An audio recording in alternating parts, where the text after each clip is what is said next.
Everyone, welcome back with new video lecture. आज हम लोग इंट्रोडक्शन माइक्रो इकोनॉमिक्स के पढ़ेंगे। फर्स्ट चैप्टर है ये। पिछले लेक्चर में हम लोग ने इंट्रोडक्शन के कुछ पार्ट कवर किए थे। अब नेक्स्ट हम लोग जो जो आगे पार्ट्स आते जाएंगे उस कंटेंट में उसको कवर करते जाएंगे। जिन्होंने पिछला लेक्चर अटेंड नहीं किया है, पढ़ा नहीं है, डिस्क्रिप्शन बॉक्स में लिंक दी हुई है, पढ़ लीजिएगा। क्योंकि बेस है वो, स्टार्टिंग समझ में आना चाहिए। स्टार्टिंग समझ में आएगी तो धीरे धीरे एंड तक पहुंच जाएंगे हम लोग। तो चलिए स्टार्ट करते हैं आज का लेक्चर। आज हम लोग पढ़ेंगे central problems of an economy. Central problem क्या है इकोनॉमी की? तो बेसिकली तीन प्रॉब्लम होती है, what to produce and in what quantity, second how to produce, and third होती है आपकी फॉर हुम टू प्रोड्यूस। ये तीन होती है। तो एलोकेशन की बात करें कि व्हाट वेट एलोकेशन, या हम कह सकते हैं, या एलोकेशन ही कहेंगे। एलोकेशन मीन्स होता है कि शेयरिंग, कुछ चीजें शेयर करना। एलोकेशन ऑफ रिसोर्सेज, जैसे हमने लिखा एलोकेशन ऑफ रिसोर्सेज, तो रिसोर्सेज को शेयर करना, शेयरिंग ऑफ समथिंग। ठीक है, एलोकेशन मीन्स होता है शेयरिंग आउट, शेयर करना। तो अब ये जो एलोकेशन है वो बेसिकली तीन पार्ट का है। तीन पार्ट क्या है? व्हाट टू प्रोड्यूस है, व्हाट टू प्रोड्यूस, ठीक है, and in what quantity. Quantity mean समझते हैं आप लोग? क्वांटिटी मीन जिसको आप काउंट कर सको, जो काउंटेबल हो, उसे क्वांटिटी कहेंगे। ठीक है। फिर सेकंड अगर बात करें तो सेकंड प्रोड्यूसर देखता है कि हाउ टू प्रोड्यूस, कैसे प्रोड्यूस करें, कितने लेबर की जरूरत पड़ेगी, कैसे इसका मतलब पूरा काम प्रोडक्शन का हो, ये सारी चीजें हाउ टू प्रोड्यूस में आती हैं। और तीसरा है बेसिकली कि फॉर हुम टू प्रोड्यूस, किसके लिए प्रोड्यूस करें, for whom to produce. For whom to produce में कंज्यूमर की बात करेगा कि जाहिर सी बात है कि प्रोड्यूसर प्रोड्यूस करता है कंज्यूमर के लिए, और कंज्यूमर क्या करता है? कंजम्पशन करता है। तो ये जो कंजम्पशन है वो कैसे करे, मतलब कौन से ऐसा गुड्स है कि कंज्यूमर को ज्यादा उसकी वांट ज्यादा हो, कंज्यूमर उसको ज्यादा खरीद रहे हो। ठीक है, ये सारी चीजें प्रोड्यूसर देखता है, समझता है, फिर जाके कहीं गुड्स को प्रोड्यूस करता है। ठीक है। तो एलोकेशन मतलब क्या होता है? एलोकेशन मतलब होता है कि शेयरिंग आउट समथिंग, शेयर करना। ठीक है, रिसोर्सेज को शेयर करना, कहाँ कहाँ पे शेयर कर रहा है, किस तरह से कर रहा है, और किसके लिए कर रहा है। ठीक, तो पहला है what to produce and in what quantity. Allocation basic क्या है? This is the first basic of allocating resources. ये जो पॉइंट है, ये पॉइंट क्या है? फर्स्ट बेसिक प्रॉब्लम है एलोकेटिंग ऑफ रिसोर्सेज। रिसोर्सेज को शेयर करने के लिए सबसे पहली प्रॉब्लम इसकी क्या है? What to produce and in what quantity in a different alternative use. इसी को हम लोग बोलते हैं प्रॉब्लम ऑफ रिसोर्सेज एलोकेशन। इसका मतलब related to selection of goods से होता है, related to selection of goods. अब ये सिलेक्शन ऑफ गुड्स क्या है? सिलेक्शन ऑफ गुड्स यानी कि प्रोड्यूसर देखता है कि as all the goods can't be produce, सारे गुड्स को हम एक समय पे प्रोड्यूस नहीं कर सकते हैं। क्यों?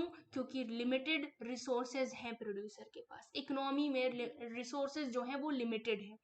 बिकॉज ऑफ दिस प्रोड्यूसर एक साथ कई गुड्स को प्रोड्यूस नहीं कर सकता है। तो प्रोड्यूसर को सेलेक्ट करना पड़ता है कि कौन सा गुड्स हम प्रोड्यूस करें और कितनी क्वांटिटी में प्रोड्यूस करें कि वो वेस्ट ना हो।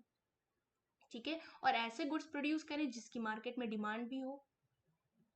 Is that clear? तो प्रोड्यूसर सबसे पहले देखता है, सर्च करता है कि कौन सा ऐसा गुड्स है जिसकी डिमांड बहुत ज्यादा है मार्केट में, और कितना गुड्स, मान लो 10 की डिमांड है, हम 50 उतार देंगे मार्केट में तो वो वेस्ट हो जाएगा। तो जितनी क्वांटिटी की डिमांड होती है उतना ही सेलेक्ट करके प्रोड्यूसर जो है सेल करता है, सेंड करता है। Is that clear? उसके बाद next, how to produce. How to produce में प्रोड्यूसर देखता है कि कैसे प्रोड्यूस करें। ठीक है, जैसे कि लेबर इंटेंसिव टेक्निक को अप्लाई करें। It uses more of labour and less of capital. कितना लेबर लगेगा, कितना कैपिटल लगेगा। ठीक है, कैपिटल इंटेंसिव का यूज करें कि choice of labour intensive would mean that economy makes better use of its available man power. जो अच्छे से अच्छा, अगर हम कोई एम्प्लॉय को रख रहे हैं एज अ वर्कर, वहाँ पे वो काम कर रहा है, या लेबर एज अ लेबर वहाँ पे वो काम कर रहा है, तो हम उसको देखेंगे कि यहाँ पे 10 लेबर की ज़रूरत है तो हम 10 लेबर को ही रखेंगे, ना कि मोर देन 10। क्यों? क्योंकि उसके लिए भी तो उसको पे ऑफ करना पड़ेगा। ठीक है, चॉइस बनाना है कि जो हम बना रहे हैं, जो हम प्रोड्यूस कर रहे हैं, उसके लिए हमें कौन सी टेक्नोलॉजी की जरूरत पड़ेगी, कौन सी टेक्निक्स की जरूरत पड़ेगी, कितने लेबर की जरूरत पड़ेगी, ये कितने कैपिटल की जरूरत पड़ेगी, ये सारी चीजें देखता है। ठीक है, क्या क्या देखता है? लेबर इंटेंसिव देखता है, इंटेंसिव, और क्या देखता है? कैपिटल इंटेंसिव देखता है, कैपिटल इंटेंसिव। क्लियर? ये सारी चीजें, ये बेसिकली ये दोनों चीजों को देखता है, यही दो टेक्निक के through. This is called the problem of choice of technique of production. इसी को क्या बोलेगा कि ये टेक्निक ऑफ प्रॉब्लम है, यही इसी को क्या बोलेगा? Choice of technique of production, कि कौन सी टेक्निक हम अप्लाई करें कि बेस्ट से बेस्ट प्रोडक्शन हो इकोनॉमी में। Is that clear? अब देखिए थर्ड वाले पे क्या कह रहा है, फॉर whom टू प्रोड्यूस, किसके लिए प्रोड्यूस करें, जो प्रोडक्शन में प्रोड्यूस हो रहा है गुड्स, वो किसके लिए प्रोड्यूस हो रहा है। ये कौन सी प्रॉब्लम है? ये डिस्ट्रीब्यूशन ऑफ नेशनल इनकम की प्रॉब्लम है। इसको हम क्या कहेंगे? This is called the problem of, किसकी प्रॉब्लम है ये? Distribution of national income. ठीक है, ये किसकी प्रॉब्लम है? ये डिस्ट्रीब्यूशन ऑफ नेशनल इनकम की प्रॉब्लम है। इसको हम क्या कहेंगे? डिस्ट्रीब्यूशन ऑफ नेशनल इनकम कहेंगे। क्यों कहेंगे? Among the factors of production goods and services are produce for consumer and consumers capacity. Goods and services produce हो रही है किसके लिए? कंज्यूमर के लिए तो प्रोड्यूस हो रही है। कंज्यूमर की इनकम पे ही तो डिपेंड करेगा कि मान लो हमने इकोनॉमी में गुड्स उतार दिए हैं और हमारे जो पुअरर पीपल हैं वो दे कांट बाय। क्यों? क्योंकि प्रोडक्ट बहुत महंगा है, बट उनको जरूरत है उसकी, तो वो कैसे खरीदेंगे? अब जब कैसे खरीदें की बात आएगी तो कौन सी चीजें ऐसे इंक्लूड हो जाएगी? नेशनल इनकम इंक्लूड हो जाएगी। सबको पता है कि ये जो इनकम है, distribution of income is unequal, equal नहीं है ना। तो रिचर्स तो रिच है ही है, पुअरर्स पुअर होते जा रहे हैं। वाई? क्योंकि महंगे से महंगा सामान अगर हम मार्केट में उतार देंगे तो वो कैसे बाय कर पाएंगे? रिच तो खरीद लेंगे आसानी से, but how the poor can by that product? Poor कैसे बाय करेगा उस प्रोडक्ट को? वो अपनी इनकम को देखेगा कि इतनी इनकम में, अब उसमें अर्जेंसी भी लग जाएगी कि अब जरूरत भी है, इनकम भी है, मतलब इसीलिए फिर बहुत सारी चीजें ऐसी होती हैं जो इलीगल बेस पे सामने उतर कर आ जाती हैं। इलीगल बेस पे समझ रहे होगे, जिसके पास पैसा नहीं है लेकिन अर्जेंसी बहुत ज्यादा है, तो वो फिर चोरी वगैरह करना स्टार्ट कर देता है। तो प्रोड्यूसर इस चीज को बहुत ध्यान में रखता है कि फॉर होम टू प्रोड्यूस, हम किसके लिए प्रोड्यूस कर रहे हैं। अगर हम जिसके लिए प्रोड्यूस कर रहे हैं, क्या वो खरीद पाएगा या नहीं खरीद पाएगा। एक ऐसा जनरल प्राइस लेवल रखें जिसको सब खरीद सकें। इसीलिए इस फॉर होम टू प्रोड्यूस को क्या कहा गया है? Distribution of national income. और हाउ टू प्रोड्यूस को कहा गया है choice of technique of problem. यहाँ पे टेक्निक की प्रॉब्लम को चॉइस किया जाता है। ठीक है, और what to produce and in what quantity को प्रोड्यूस जो है उसको कहा गया है प्रॉब्लम ऑफ रिसोर्स एलोकेशन। इसको क्या कहा गया है? प्रॉब्लम ऑफ, मान लीजिए क्वेश्चन में आ गया कि ये प्रॉब्लम ऑफ रिसोर्स एलोकेशन क्या है। ठीक है, तो आप क्या लिखोगे? Wait a minute, resource of allocation, of नहीं लगाए,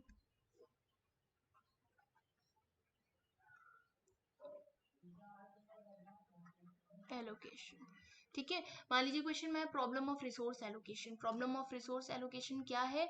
तो आप क्या कहेंगे कि this is what to produce, this is the problem of what to produce and in what quantity. अगर मान लीजिए क्वेश्चन में आ गया choice of technique production, what is choice of technique of production, then you will write this is this is the condition where producer think how to produce the product. ठीक है, in an economy. मान लीजिए फिर किस question में पूछा कि problem of distribution of income, what is problem of distribution of income, तो आप क्या कहेंगे, producer think about for whom to produce the product, that is the distribution of income, that is the problem of distribution of income. Clear, समझ आई बात? अब देखिए, अब देखिए कि अदर प्रॉब्लम्स, दो ऐसी प्रॉब्लम है जो इकोनॉमी फेस करती ही करती है। अदर प्रॉब्लम में बात करेंगे हम लोग फुलर यूटिलाइजेशन ऑफ रिसोर्सेज की और ग्रोथ ऑफ रिसोर्सेज की। फुलर यूटिलाइजेशन और ग्रोथ ऑफ रिसोर्सेज क्या होता है? फुलर यूटिलाइजेशन होता है कि आप जो भी यूटिलाइज कर रहे हो, जो भी इकोनॉमी में प्रोड्यूस हो रहा है उसका पूरा भरपूर इस्तेमाल करना, ठीक है, जितना भी है उसका फुल यूटिलाइजेशन करना। समटाइम्स लेबर इज अनएम्प्लॉयड, को एक टाइम मान लीजिए लेबर अनएम्प्लॉयड है।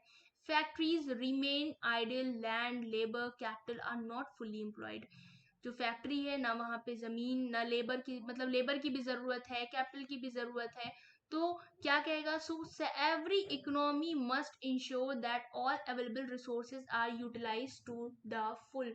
जितने भी रिसोर्सेज हैं, चाहे वो कैपिटल हो, चाहे वो लेबर हो, चाहे वो लैंड हो, सबका फुल यूटिलाइजेशन करना चाहिए, ठीक है। इसी को बोलते हैं फुलर यूटिलाइजेशन, जो भी रिसोर्सेज अवेलेबल हैं उनका भरपूर इस्तेमाल करना, इन शॉर्ट, ठीक है। ग्रोथ ऑफ रिसोर्सेज, अब ये ग्रोथ ऑफ रिसोर्सेज क्या है? जब हम चीजों का फुल यूटिलाइजेशन करना स्टार्ट कर देंगे तो रिसोर्सेज की ग्रोथ अपने आप होने लगेगी, साइज एक्सपैंड होने लगेगी। Expand the size of production and national income, जब प्रोडक्शन की साइज, प्रोडक्शन जो है एक्सपैंड होगा, ठीक है, प्रोडक्शन एक्सपैंड होगा तो नेशनल प्रोडक्शन एक्सपैंड होगा, सप्लाई भी ज्यादा होगी, है ना, सप्लाई ज्यादा होगी तो लोग खरीदेंगे भी ज्यादा, बाय भी करेंगे ज्यादा, लोगों की परचेजिंग पावर भी ज्यादा होगी। एक मिनट, ठीक है, परचेजिंग पावर भी ज्यादा होगी, लोगों की परचेजिंग पावर ज्यादा होगी तो फिर क्या होगा, नेशनल इनकम बढ़ेगी, नेशनल इनकम भी इस तरह से, मतलब प्रोडक्शन का एक्सपैंड होना means expand of growth, growth expand of resources, resources का भी एक्सपैंड होना, ग्रोथ होना, ठीक है। देखो, every economy should ensure increase in its production, her economy चाहता है कि प्रोडक्शन बढ़े, ठीक है, so that level of production is increase. जब वो अपनी प्रोडक्शन को धीरे धीरे प्रोडक्शन को इंक्रीज करेगा तो इकोनॉमी भी इंक्रीज होगी, ठीक है। to can achieve the objective of growth of resources through technology advancement and increase in supply of resources, supply ज्यादा से ज्यादा करेगा तो ग्रोथ होगी रिसोर्सेज की, टेक्नोलॉजी अच्छे से अच्छी टेक्नोलॉजी एडवांसमेंट टेक्नोलॉजी का इस्तेमाल करेगा तो क्या होगा, ग्रोथ होगी रिसोर्सेज की। क्लियर, बात समझ आ रही है? चलिए, इतना आज आप लोग का लेक्चर था, यहाँ तक का। आई होप कि जो सेंट्रल प्रॉब्लम्स ऑफ इकोनॉमी है आप लोगों को क्लियर हो गई होगी, नहीं क्लियर हुआ है तो कमेंट करिए, पूछिए हमसे, I will always be there to help you. Thank you everyone, thank you, and don't forget to like, comment, subscribe, thank you.